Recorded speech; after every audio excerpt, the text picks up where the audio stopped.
Gibbo presents March Madness is fast approaching.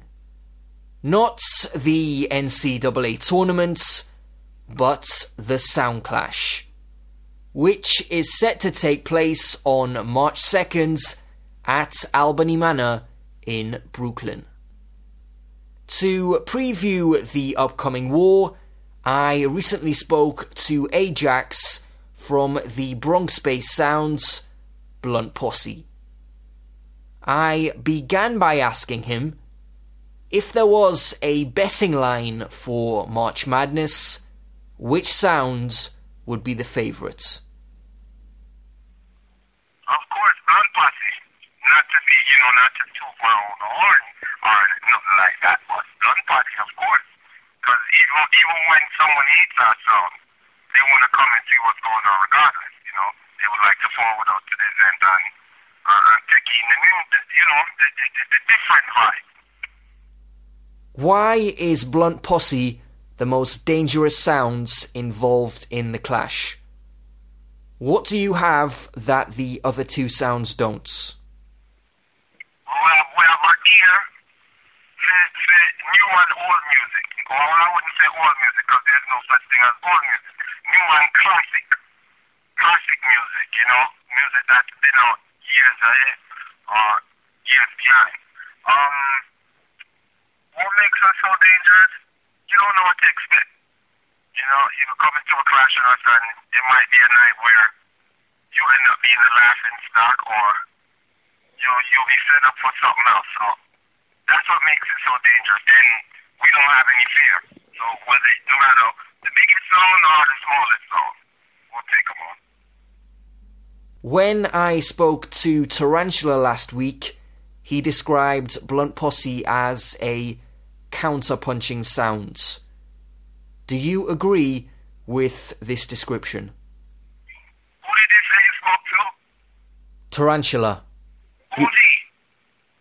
The dreadlocks, yes, sir. The dreadlocks on there.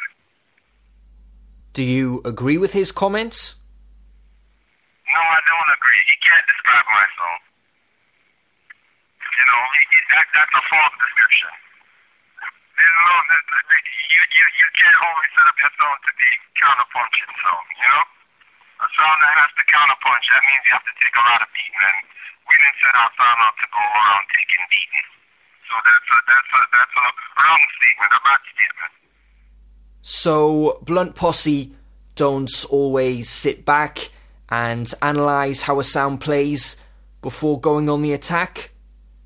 Sometimes you go straight for the jugular, straight for the kill, from the start of round one? If we choose to, because the majority of the sounds nowadays, well, I won't say all of them, but the majority of them, they have one set pattern. You know what I mean? One set of, comfort tunes that they turn to. So with that being said, it gets dangerous for them. So they can't really look for a counterpunch. They can look for a straight up attack from the beginning of the dance right till tune for tune if it's necessary. You feel Blunt Posse is the most versatile sounds involved in the clash. There are more ways that you can win than the other sounds involved? Yes, sir. Yes, definitely. In order to put your song even in a competition, set aside Blunt Posse, which is our song, but to put yourself in any kind of song clash competition, if you're in a serious song clash, you have to be versatile. You have to be, or either you would just make up your mind and park your song. How has the addition of Black Roy strengthened Blunt Posse? What has he brought to the sounds? Well, Black Roy brings an expansion to the song, whereas, one person on the song would have 3 and 4 duties. Now, the duties can be cut, divided equally.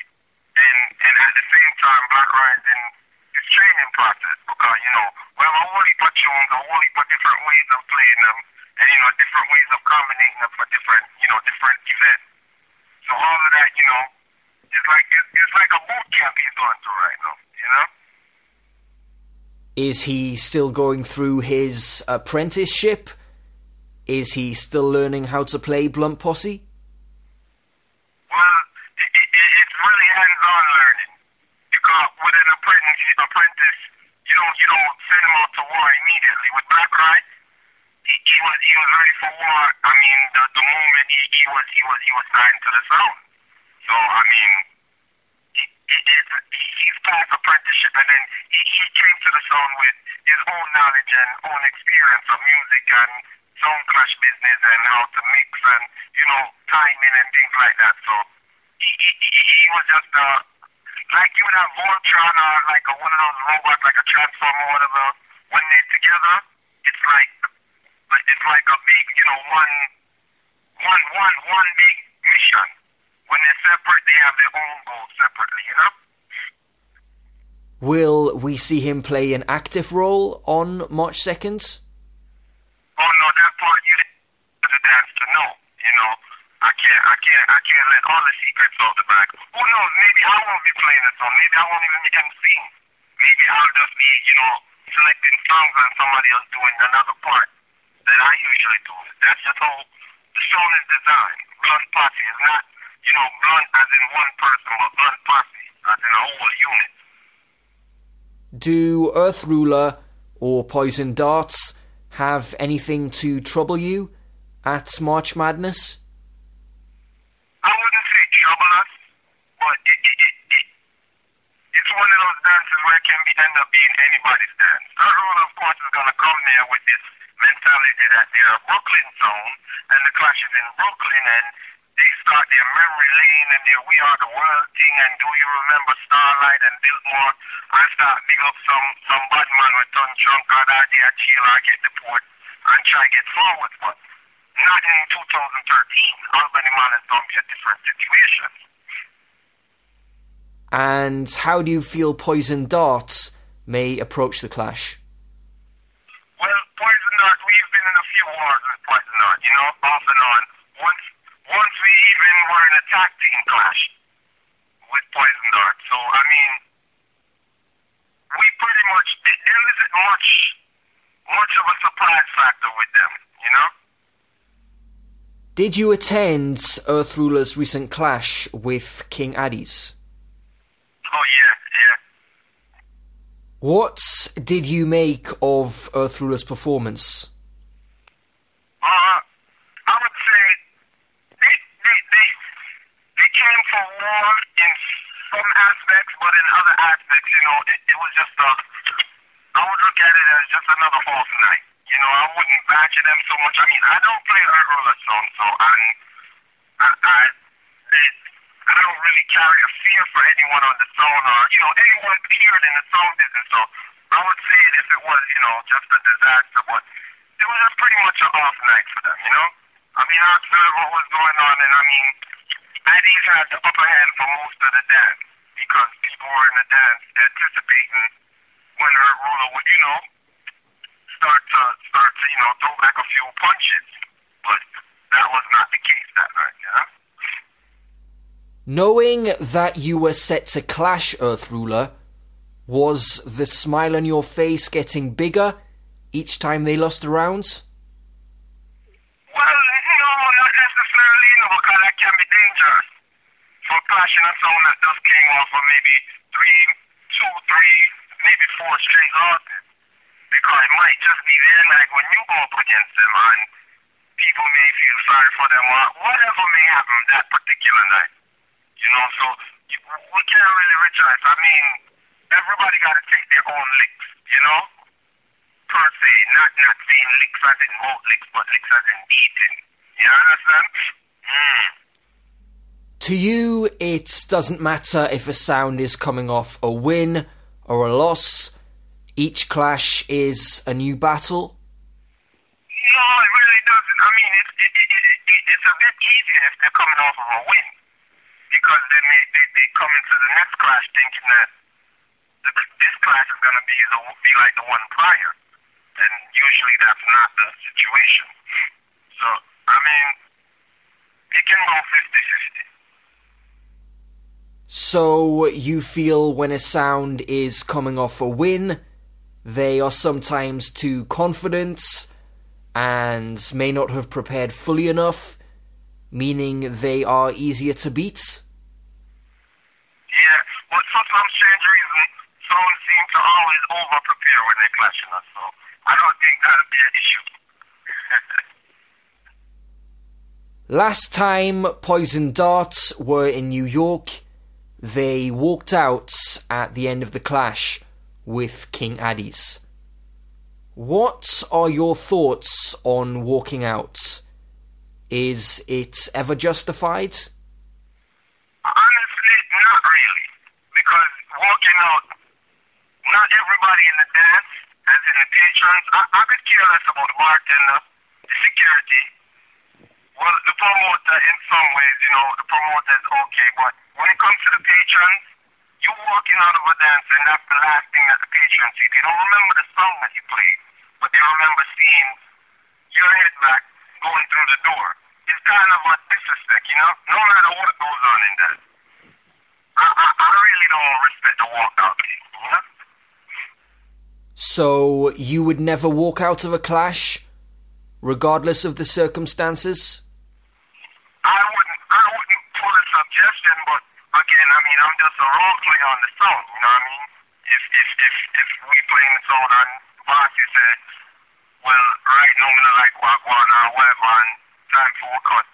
As a unit, we make a collective decision and just cut. But me personally, I don't see no reason. You walk out, what are you walking out on? Maybe an extra half hour that you could have played in the dance, or 45 minutes that you could have played in the dance. That's senseless. To prove what? You have shown you stand up and beat song. Would you have liked Blunt Posse to have been involved in more clashes over the past couple of years? Well, shoot, if we could have clashed every weekend, I would clash every weekend. That's just how it is. But, clashing is on a rise right now. Not saying that it went down.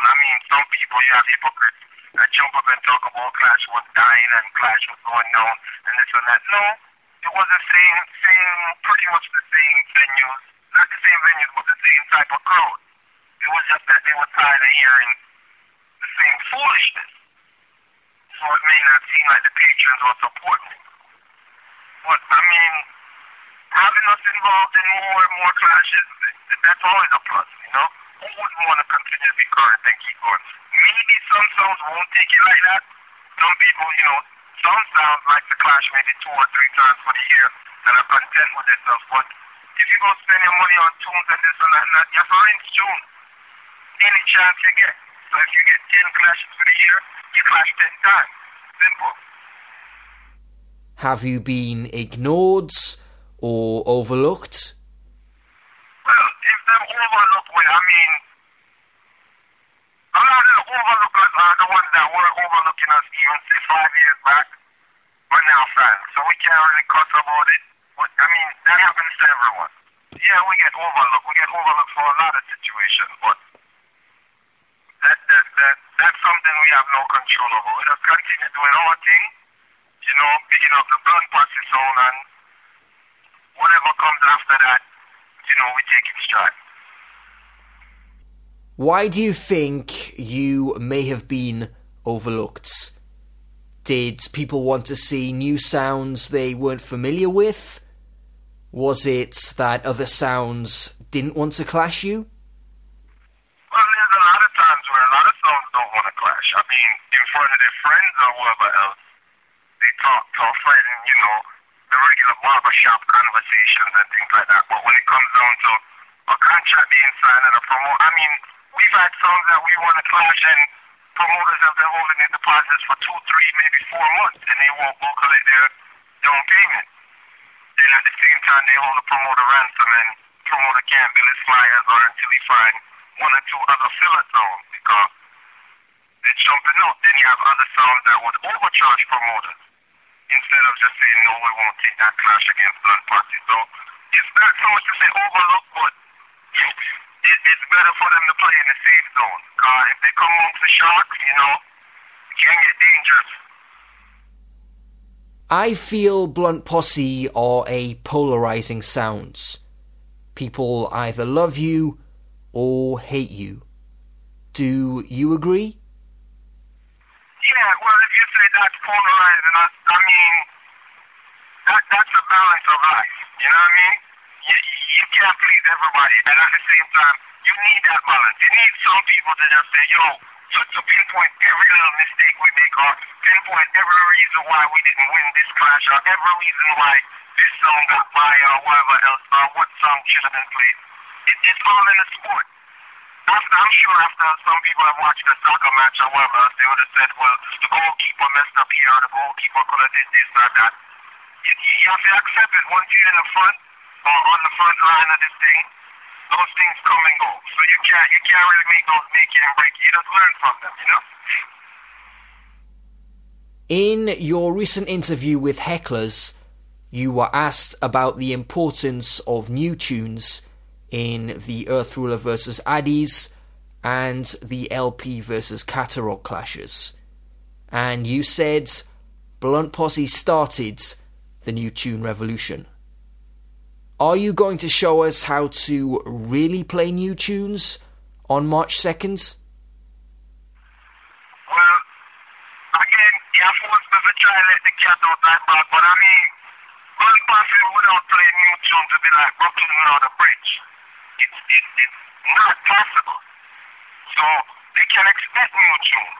And for people paying them admission money, you know, not every night you're going to hear the greatest hits of this and the Do You Remember Lane and this and that. Yeah, those songs are the foundation of dancehall and the foundation of sound clash. But more artists and more new songs make every day in Jamaica. More said all over the world, not Jamaica alone. Every day a new song is made.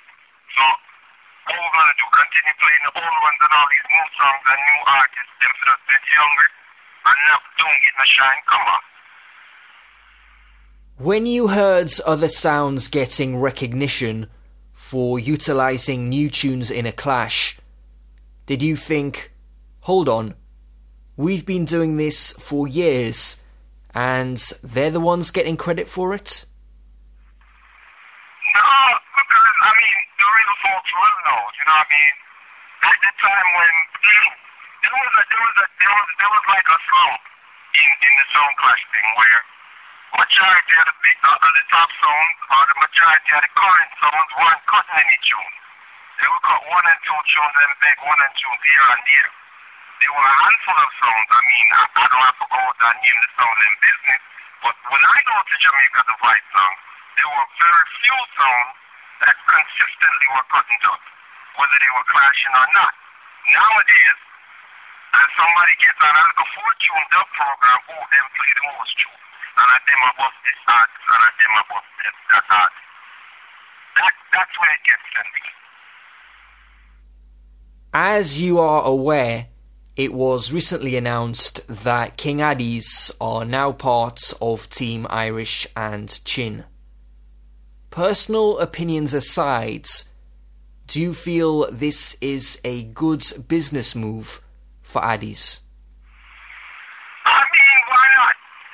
Why not? Not saying that their current management team isn't doing a good job, but why not? I mean, if someone is there that they know has been in the business, I mean, whether you like him or not, he's a staple in the sound clash business now. You know what I mean? You have people that love to hate them and their production or whatever else, but they're a staple in the business, and if they come to him with an offer, or if they, I mean, if I wasn't mistaken, they had this business with him prior, right?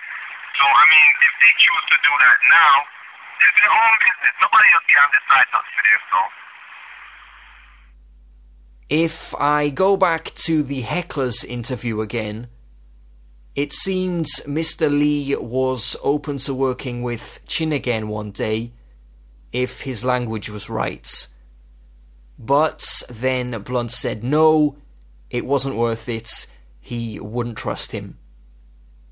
To clarify, is it possible that in the future we may see Blunt Posse involved in a clash or event promoted by Irish and Chin? Again, my friend, don't do me that. Don't do me that, my friend. You Gibbo not do me that.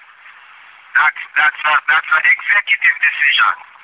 I am just a role player on Blunt Posse, so. You understand? So, if the boss decides to, well, we're going to take one and Chin clash them. I don't know, maybe down the line he'll change his mind or whatever, but that's not my decision. You know, that's not my choice. Just like it's not Mr. Lee's choice, it's not Black Guy's choice. So it makes sense. So, I mean, it's his song. So, he said he doesn't see it, so then that's what it is. I wasn't trying to get you to go against the boss's orders, but it seemed there was some uncertainty there, so I was just trying to clear things up. Yeah, because, I mean, I'm going to set this straight. He's not a physical or no aggressive matter well against Irish and Chin or nothing like that, or nothing where me can definitely see the boss against him. However, they probably have personal differences or a difference from, you know, as he said in the other interview, from another clash that was kept by them. But Chin linked me once upon a time to do an interview. I mean, what I'm going to tell him, no, he linked me out the blue. He called me on my phone. When he come in and said, yo, I would like to do a quick interview or whatever. I went and did the interview. That was when he was just started doing sound chat and things like that. So, I mean, we all have one mission at the end of the day. I mean, he may keep a few plays here and there, but at the end of the day, we all have one mission. You understand? Who do you think loses out more from Blunt Posse and Chin not working together? Yourselves or Chin? Well, you know, we both heard it, so you know the answer we're going to choose. I mean, anybody that take pride and love this song would say that the promoter's losing out, but at the same time, it's a 50-50. We're both losing out. And I'm like, it's a third us, a third Chin, and a third the fan, because all three will lose out on it, and I just saw. I want them thing, you know, life goes on. But you feel once a decision has been made, it's always more important to stick to your words and your principles? Yeah, I mean, that's what keep the unit together, you know what I mean? One decision, one voice. You know, at the end of the day, we're always meeting every now and then and talk and reason. One of our big sticky and rare, but and talk it over. Maybe our mind will change or whatever, but at this point, that's where he said it is, and that's where it's at, you know? I think a lot of people respect someone who stands by their decisions and principles. Yeah, because they will look at you like a punk at the end of the day. You know? So it's either that way or, you know. Every man has an ego. Every man has a principle at the end of the day. So when you stick to it, you feel better in yourself, not even as far as what everybody else would say about you. Lastly, tell me what's going to happen on March 2nd. March 2nd and madness and destruction all in one. Trust me, March 2nd, I'm very man. I don't know if the place are going to go again to the following clash, but March 2nd is something that the people should look forward to. Come on, it's going to be a great clash. Believe me, it's going to be a great clash, because nobody now come to lose, but me know me come to give out some beating. So whoever wants to show up them head first, so be the case. You understand? Massive respect, Ajax. Thank you for taking time to chat today. Best of luck at March Madness. And if I don't speak to you again beforehand, best of luck at Brooklyn Massacre. You know, I respect our mothers, man. Enough love and respect. You understand, because, you know, it's a Blunt Posse. Year to year, or any time of the year, any season, anybody yard. You understand? I just want to big up the whole Blunt Posse family, big up the management team, big up Bonita Desperado. You understand? And I just that. Gibbo.